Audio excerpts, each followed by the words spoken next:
Welcome to the Autism Alliance of Michigan Skill Building Series. The mission of Autism Alliance of Michigan is to lead efforts to raise expectations and expand opportunities for people touched by autism across the lifespan. Hello, my name is Stacy Holland. I'm a physical therapy consultant for Autism Alliance of Michigan, and welcome to our webinar today on Introduction to Gross Motor Development. Please look for the corresponding handout and feel free to print and use it as you follow along to this webinar. Take any notes of any information that may stand out as relatable to your child's journey. Gross motor skills. Gross motor skills can be defined as the ability to coordinate and perform large muscle movement in a functional manner. Examples of gross motor skills include standing, walking, ball skills such as kicking, throwing, and catching, running, and riding a bike. Neuromotor skills need. In order to perform these gross motor skills, our bodies need to have certain internal factors working together. These include neuromuscular connections, muscular-skeletal connections, and the factors that allow our bodies to balance, which are vision, proprioception, and our vestibular system. The neuromuscular connection, which includes the brain communicating to our muscles through the nerves of our nervous system. The brain tells the muscles how to fire and in a specific sequence to create movements as they adjust our posture based off of external factors. This includes the amount of muscle fibers recruited within a single muscle, as well as the muscles need to fire in sequence with their contractions. So an example of this is when you go to step up on a stair, first your body anticipates the movement and needs to be aware of what's going on. This turns on some of your hip and back muscles to stabilize your body as you then lift one foot off the ground and toward the step. Your brain tells your hips how strong and quickly you need to contract your hip flexors to lift your leg. Next is your muscular-skeletal connection, which is the coordination of muscle contractions to move our skeleton in our environment that coordinates with the task at hand. Going back to that step example, we need our skeleton to be balanced so that we can then move our one leg up onto the step. Our muscles contract in 3 different ways: our concentric, which is shortening the muscle, isometric, which is a sustained contraction, as well as eccentric, controlled elongation of the muscle. Our muscles are ultimately holding on to a contraction to maintain stability of our skeletal system, which is an isometric contraction, while our leg is concentrically lifting and we're controlling our foot onto the step. Our body needs to be balanced while we produce this movement.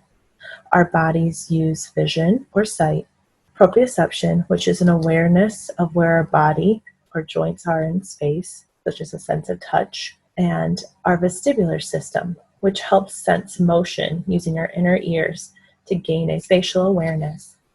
So going back to that step example, our body can see about how high that step is, and we can anticipate how high we need to lift our leg to clear the front of that step and be successful with placing our foot on that step. All while this is occurring, our vestibular system assists us in our need to shift our weight to be able to lift our foot while maintaining our balance to perform the movement. So it's much like making a cake.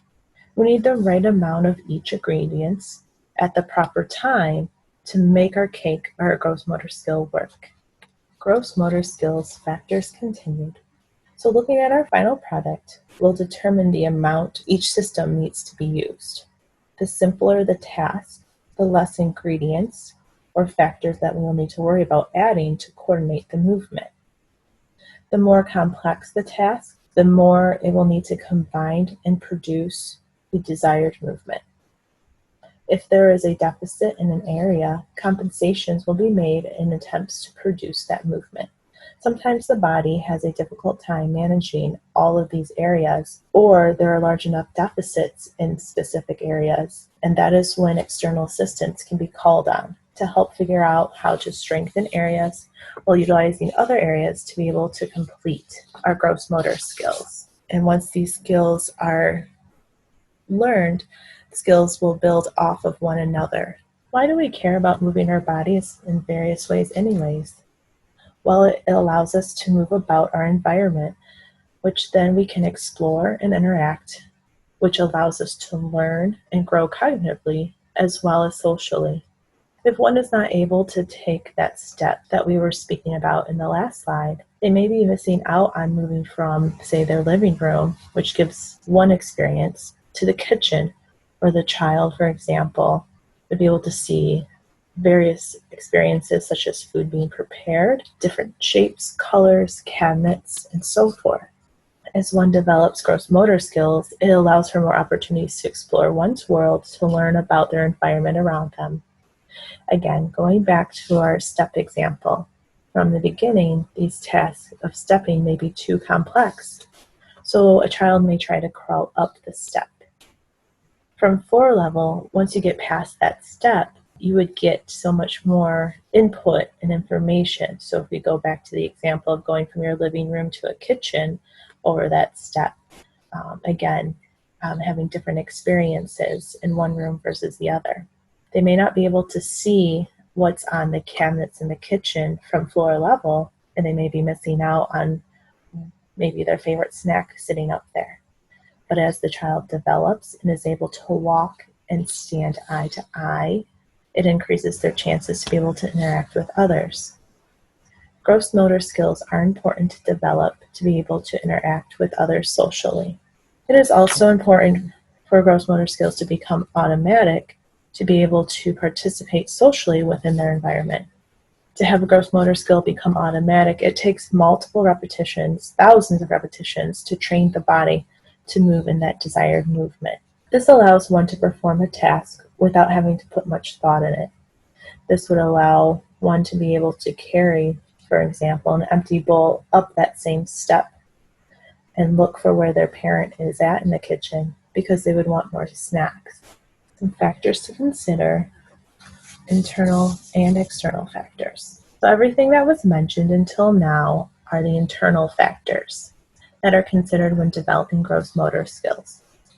Our bodies will also take in and utilize various external factors as we perform these gross motor skills. Gross motor factors may play more or less of a greater effect with our children who have autism because skills may not carry over as easily with variations in the environment. Variations in the environment may distract those with autism to a higher degree when learning a new skill. This can take the focus away from learning, which may make it more difficult to internalize the process of learning the new skill, or the ability for the learner's body to conceptualize the various internal factors needed to successfully produce that proper movement. Examples of external factors that could play a role in making learning these tasks more difficult and to learn and become more automatic of a movement include, but aren't limited to, loud or sudden noises, overly bright or too dim of lighting, changes in the texture of the environment or a texture that a child tends to have sensitivity to, such as carpets of various ply, cold hardwood floors, or uneven surfaces. Tactile inputs that could prevent the child to be able to focus, such as poorly fitting shoes, no shoes, or participating in an area where the child has an aversion to a certain texture, such as grass, cold tile, or rough textured flooring, or an article that may rub the wrong way or hits their body in a way that irritates them while practicing these skills. So why is this important, and why are we talking about this today? So gross motor difficulty for those with ASD and what the current research says. According to a systematic review titled Association Between Social Skills and Motor Skills in Individuals with Autism Spectrum Disorder, a systematic review, which was published in 2019, found an association between gross motor skills and social skills. The gross motor skill that was most related with social skill level included object control, aiming, and catching skills, which included throwing, catching, kicking. So challenges with autism, the autistic population. So difficulty with object control, aiming, and catching skills have been reported more often among individuals with autism. This could suggest that early detection of gross motor delays could be beneficial in improving social skills later. So some general tips for learning or perfecting current skills. The first one we're going to look at is focusing on the external factor of noise. So some distractions, again, could be loud noises or noises that are unfamiliar. And using noise to aid learning the skill could include using songs for tempo, counting or verbalizing limb movement, along for connection of task to body movements. So going up and down stairs, counting each time a foot touches the step would be an example. Our next tip will be focusing on lighting. So some distractions again with lighting could be if the lights are too bright or flickering, if they're too dim of lighting, if there's too many colors or external stimulus around the area of the learner. And then some things that could aid is decreasing sensory input with a fishing hat or a baseball cap. That will help them better focus on the task. You could also use colors by color coding limbs using a string of different colors for each side, or as you can see in the picture, using different colors for the steps. In the clinic, I will often do a red footstep for the right side and the blue with a left footprint, so they can kind of follow the cue so there's not as many things to have to process at once. And then trying to combine these different cues with verbal cues to again connect that body with the task. Next, we'll be looking at various textures. So some distractions, again, that could distract the child from learning or perfecting current skills is how soft or firm the surface is. The softer the surface is, the less proprioception or body awareness the child will have. So if you have stairs that are carpeted, very soft, it may be more of a challenge for the child to learn how to go up and down those stairs versus a harder floor. Also, if the area is very unfamiliar to the child, it may distract them because they may want to understand the textures of the area. If the area is wet or too rough of a texture, it could distract them as well. And then some aids that could help with learning or perfecting a current skill is using a rewarding texture to assist for proper placement, either of a foot or a hand. An example of this would be using bubble wrap on a handlebar of a bike if the child enjoyed that texture.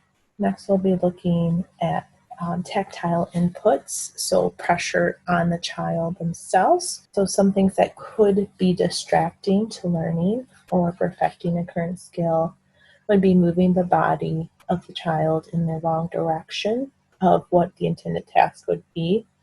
It could send confusing signals.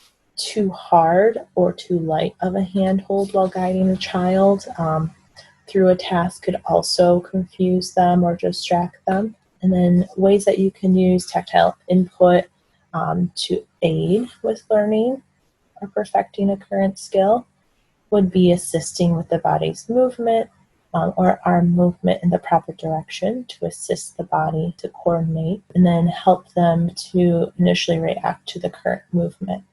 You could also use compression garments such as like a lycra type of leotard or a weighted backpack, suggested no more than 10% of the body's weight in that backpack.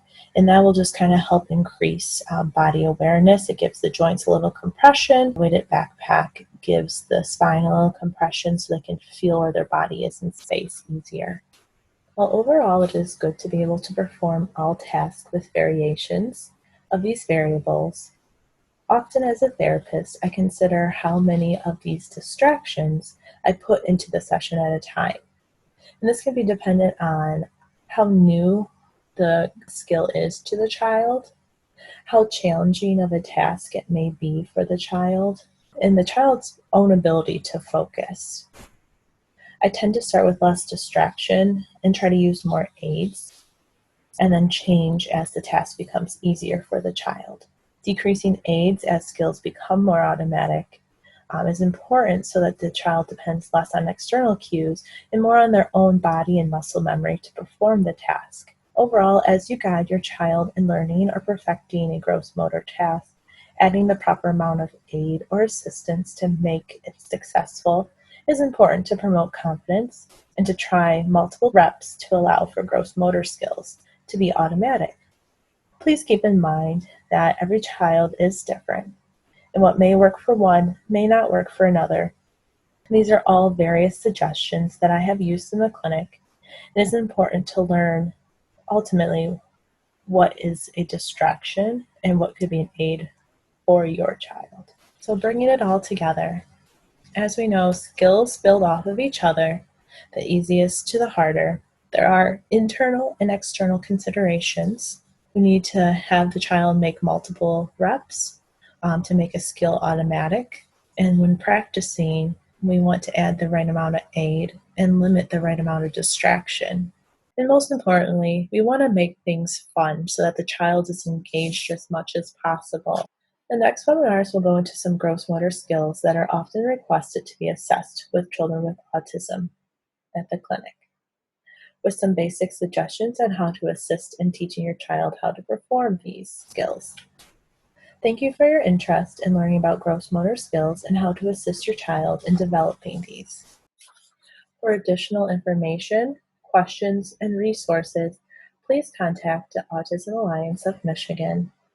Autism Alliance of Michigan is prepared at no cost to counsel, advocate, and connect families to evidence-based care and support, however long it takes. Our navigation program will connect anyone touched by autism to a free lifelong guide of professional help and answers. Thank you for attending our webinar.